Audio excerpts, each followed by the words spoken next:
Hi friends, ഇന്ന് tiffin sambar എങ്ങനെയാണ് ഉണ്ടാക്കുന്നത് എന്നുള്ള ഒരു വീഡിയോ ആണ്. അതായത് നമ്മുടെ ദോശക്കും ഇഡ്ഡലിയൊക്കെ പറ്റിയിട്ടുള്ള ഒരു സാമ്പാർ, പരിപ്പോ പച്ചക്കറിയോ ഒന്നും ചേർക്കാണ്ട് ഈസി ആയിട്ട് പെട്ടെന്ന് ബ്രേക്ക്ഫാസ്റ്റിൻ്റെ കൂടെ ഉണ്ടാക്കാൻ പറ്റും. അപ്പോൾ നമുക്ക് എങ്ങനെയാണ് ചെയ്യുന്നതെന്ന് നോക്കാം. അപ്പോൾ അതിന് വേണ്ടിയിട്ട് ഒരു ചെറിയൊരു സവാള എടുത്തിട്ടുണ്ട്, പിന്നെ കുറച്ച് വെളുത്തുള്ളി എടുക്കുന്നുണ്ട്, 2 തക്കാളിയാണ് എടുത്തിട്ടുള്ളത്. അത് കുറച്ച് വെള്ളം ഒഴിച്ചിട്ട് ഒന്ന് വേവിച്ചെടുക്കാം.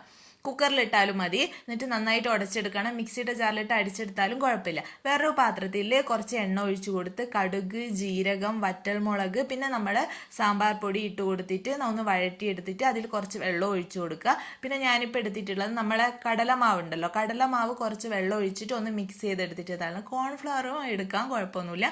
അപ്പോൾ അത് ഒന്ന് ചേർത്ത് കൊടുക്കുക. പിന്നെ നമ്മൾ അടിച്ചെടുത്തിട്ടുള്ള ആ ഒരു മിക്സ് ഉണ്ടല്ലോ, അതും കൂടെ ചേർത്ത് കൊടുത്ത് നന്നായിട്ട് ഇളക്കിയെടുക്കുക. മല്ലിയിലയും ചേർത്ത് കൊടുക്കുക. അപ്പോൾ നമ്മുടെ ടിഫിൻ സാമ്പാർ റെഡി ആയിട്ടുണ്ട്.